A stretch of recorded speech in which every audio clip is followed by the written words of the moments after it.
namuma cee fës waaye yéen boo leen demee ba toog ci boppu seen chaise nguur rek na ngeen fexe ba bañ a woroo seen kàddu ak seen askan mi leen jox seen ay baat. waaw c'est important si jigéen moom dafa fort. na lalu si dëgg rek. am na benn point bu intéressant bu mu wax bu Abdou Aziz rapporté mooy fi ngay waxee neddoo ko bandum que bu ñu nekk focus ci diw sama mbokk la donc lu munte xew moom laay voter point bu intéressant la bu am solo boo xam ni Sénégal nag ñun dañu naan nit mbokkam waaye li ma jaaxal fu ñu waxee nit mbokkam Sénégal ñu ngi nit a ngi sonal mbokkam. waaw loolu jaaxal na ma ñëpp dañ koy dund mu nekk réalité. ñu naan nit mbokkam mais ñun ku ci ne yaa ngi sonal sa mbokk moo xam ci bii wala ci bee. léegi nag ci point bi message bi baax na. fort na. Bougane on lui souhaite bonne chance dugg na ci lu métti nag loo xam ne yombul dafa laaj patience laaj temps laaj xarañ xel laaj dëggu.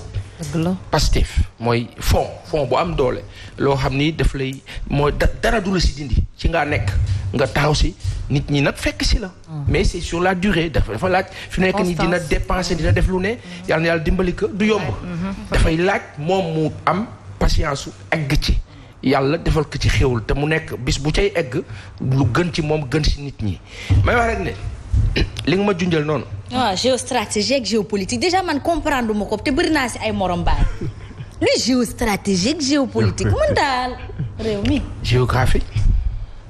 xam naa ko di jaar. géographie politique. am na ñu xamul di aw da ngaa mën a neexal waxtaan.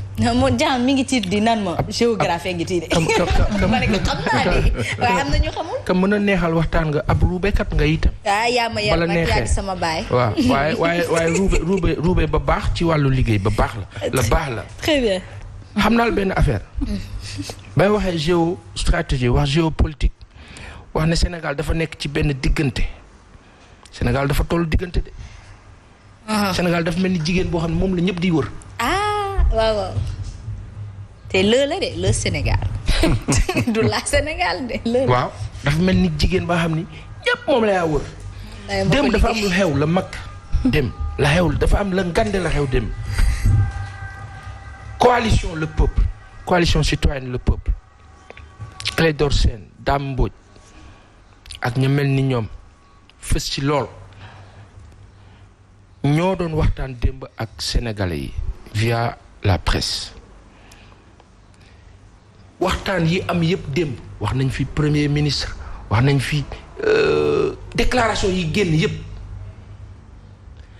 waxtaanu démb boobu moo ci gën a important bu bokkee ci gën a important doon na bi gën a important Sénégal dafa tollu diggante Manta Louisa Baboucar ak madame Touré. Mandi Mori. xulil xaali bët. xam naa fan la Sénégal toll. waaw. danoo amee loolu nous sommes le 3e producteur mondial de zircon. Et on a le pétrole et le gaz maintenant. Nous avons le pétrole et le gaz. Et des faux dirigeants. Et nous avons assez. Et nous avons assez pour bien vivre au Sénégal.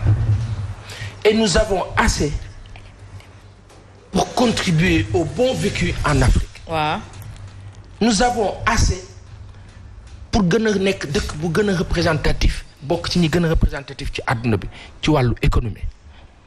démb dafa am lu Clédor Sène wax lu am solo. dama tiit sax. Je me suis même posé la question lu tax j'ai pas vu la presse aujourd'hui les journaux. ci fajar bi ma xoolee journaux yi j'ai gisuma j'ai pas dafa mel ni dara xewul. Qu'est-ce qui s'est passé? loolu il faut xam naa presse bi dinañ rectifier le tir à ce niveau. Clédor dafa xamle. ne élection locale yi dafa am enjeu yu compliqué yu ngande yoo xam ne dépassé na sax li yow wax nii dem voter ji. ah oui. dafa am ay départements yoo xam ne dañu am ay richesses dem ay ressources ay matières premières yi am doole. L'exemple le plus patent mooy Kédougou bi ñu ne ka nga xam ne moo la Moustapha Guirassy juum naa fi bis taxaw fii ne mooy maire actuel damaa juumoon Mahamadou Hadji Cissé moo la maire Kédougou 2009 ba 2014 la kii di Moustapha Guirassy yoroon dëkk boobu waa Kanimel mën nañ kaa wax taafantoo li Dame Mbodj doon wax démb ne ko yow doo bokk ci élection yi parce que seen liste yi ni ngeen ko defaree baaxul ka nekkoon maire mu ngi mel ni rek président Macky Sall jóge fi 2024 incha allah jóge bu rafet incha allah war a dem 2000 élection ya ci topp wala ya ci toppaat ñu ne ko non yow doo bokk parce que yow sa candidature légalul amul fenn ba bëggee bokkaat daa bokkaat xolil xaali dama la wax benn affaire bu simple Kédougou enjeu waxuma national de mondial la c'est vrai ndax les grandes industries ya fa nekk di gàddu di yeb ci seen ay avion di yóbbu ñooñu kay toog foofu day compter ci ñoom te kay toog foofu su àndut ak nguur bi du yomb si ñoom day compliqué ci nguur bi ça veut dire quoi alerte baax na ci dëkk de ça veut dire que Sénégal toll na foo xam ni ba ñuy jóg 2011 le 21 juillet 2011 kii di Cheikh Bamba Dièye takk boppam fële ca mbir ma nu mu tuddati ca buntu assemblée ba le 23 juin ñëpp jóg principe boobu taxoon sacro-saint ñu ne monarchie du fi am dévolution xaw ma nangam monarchie du pouvoir du fi am et cetera bi xew ni gën a garaaw Sénégal nañu ubbi suñu bët ñu ngi jël suñu dëkk bi di ko jaay ba joxee suuf si li Mansour Diop la wax fii bis ba jot mu concerne baykat yi nga xam ni ñii leen xeex fii ci seen ay suuf ñii leen xeex fii le foncier bradé waaw léegi ñuy wax Sénégal ak Sénégal yi ne leen yéen ñii tukki ñibbisi leen li ne fii ëpp la ne fële ndax ñoom ña ne fële li ne fii li ñuy wut si di ko yóbbu foofu baa duggee si métro am connexion ba doyal ba faa dox la connecté ñu naan la illimité waaw li Dame Mbodj wax démb moo la dëgg baa nekkee fii Sénégal ñu ne la journée de connexion baa dawalee benn waxtu wala ñaar wala la ci des ñu ne la jeex na pour wax rek ne en parlant de géostratégie et de géopolitique li tënk Sénégal dem man kaa wax ci grande gueule Lamine la ree Guèye di reetaan ndax ci moom ab Guèye la daf maa tooñ ma mbokk boobu lébu la ala ma mbokk xam naa lu ma doon tooñee ndax dama doon wax ne ba ci décision premier ministre bii Sénégal jël tey lanu tënk da see bokk muy incidence muy ñee ñooy ñaan bleu blanc rouge nga xam France Macron ñoom laay wax ñoom la maa wax ne bu ma ko xulil sama dëkk bi rek bàyyi ko tuuti dañoo xoj dinu nappaaje dafa fekk ñu nangu ko waaw kan moo ko nangu ku ko dul nangu damay wax benn affaire bu simple ku ko nangu sax nag yéen damay wax benn affaire bu simple kooku kan 2024 ñu jiite xanaa 2024 nga ne moo ko nangu bàyyi sa 2024 daal dégg naa moom dafa bëgg a wax ne président Macky Sall moo nangu lool c'est malheureux benn affaire moo am Sénégal ay waay Sénégal ñu ngi seetaan le bon le dangereux Sénégal bu ñu amee ay possibilités président Macky Sall daf fi wax kenn fi règlement loi xamle ne ressources naturelles yi population ya fa dëkk ñoo ko moom da nga wax bi xuli dégg nga li maa wax bu baax madame Touré Mandi Mori Louisa Dianti Manta Baboucar kasi nekk si en jamono bii ka nekk Dubaï du la ëppale dara te warula ëppale dara justement parce que on a une terre on a des ressources naturelles yu bëri yu mën a faire de nous des milliardaires et que justement on est affamé et appauvri loolu peut-être ci nguur gi la waaye ñoom bu fekkee ne ñoom dañu am richesse bu toll noonu ci seen réew te amuñu dayooy richesse bi ñu am Baye Assane faw nag ki am dayoo te fonk réewam daa ji leen robe lii rek lay wax lii rek waxuñu leneen loolu mooy Sénégal xulóowuñu xeexuñu histoire uñu àttewuñu xeex déedéet waaye benn affaire am na ñu moom rek lañ bëgg dafa jot lenu moom ñu bàyyi ak ñun bu fekkee da nga see jël sax jël si tuuti bu dee da ngay jël sax xanaa boo demee ba bari le sax jëlal moitié ñu jël moitié mais ba gàttal lépp le bois zircon gaz. mais zircon bi ngay wax demal Thiès Diogo. géej gi c'est une richesse. waxal dem naa Diogo. waaw mais ndox sax problème la fa. wut sax problème sa Diogo nga xam ne daanaka. xam nga raay bi gis nga fi mu jógee. waaw. te usine ba lay raay bi du dugg. ñaxtu laa fa demoon. ba port ñoo woote woon ab ñaxtu. ngir dénoncer tey jile exploitation zircon bi amul benn revenu boo xam ne am na foofu Diogo. entreprise bu nekk war nga am RSE. zéro. RSE. waaw léegi kuy gérer loolu. GCO. 2024. une entreprise française. waaw léegi te bu ñu ko tuddee ñu ne ñu neew li ngeen di wax non arrêtez dafa am danaa ko wax nag ma baat sa kaw il y a une fumisterie stupéfiante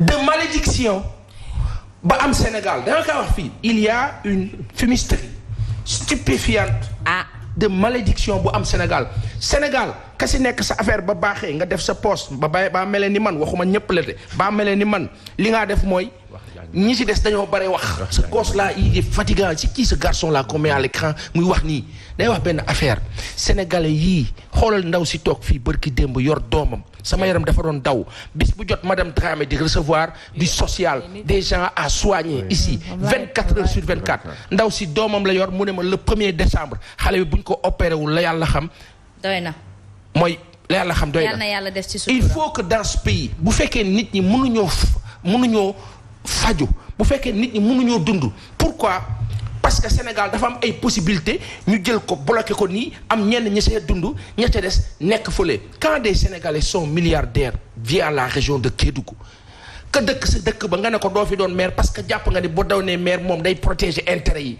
loolu moo la lan baye waxee fi maa tëjee baye waxee lu tax ma wax fumisterie stupéfiante de malédiction moo la ñu ngi dégg cadre unitaire de l'islam yàlla na yàlla yokk leen yàlla na yàlla yokk leen yàlla na yàlla lokk leen damaa tëjee foofu amul benn sénégalais bu bëgg ay amul sénégalais nag boo ko sësee ci mur bi dana ay gaynde pire benn affaire moo am Ousmane Sonko wax na fii ñu jël médias yi jël tout le pentacourt là de messages daal di ne way du nitu jàmm en 2008 2009 2010 2011 xanaa sanu baay bi Moustapha Niass ba mu jëlee xeer du woon nitu jàmm lu taxoon mu jëloon xeer par principe te papa fi mu ne nii ba xeer amaatoon jëlaat ka ma jàppale la parce que par principe dafa doon xeex principe lu tax Macky Sall très bien gàddu mer gàddu ne day fanaani obélisque ba pare teg ci constitution bi bu ko Ablaye Wade laalee naree laalaat parce que dafa bëgg a teg doomam nañ dem palais déloger ko. xam nga moom sax jamono jooj dañ ko bàyyoon mu gàddu sax mer gàddu te foofu la ñu waroon xam ne kii ku bëgg noflaay lay doon. ndax nit ñi ñoo ngi dem di tëdd si der. jërëjëf waaw ma tëj. waaw ndax moom rek moo ñëwoon ak mer gàddu ma tëj benn affaire la ma wax président loolu dama lay kii rek parce que sama papa nga sama mag nga te suñu xarit nga dama wax benn affaire.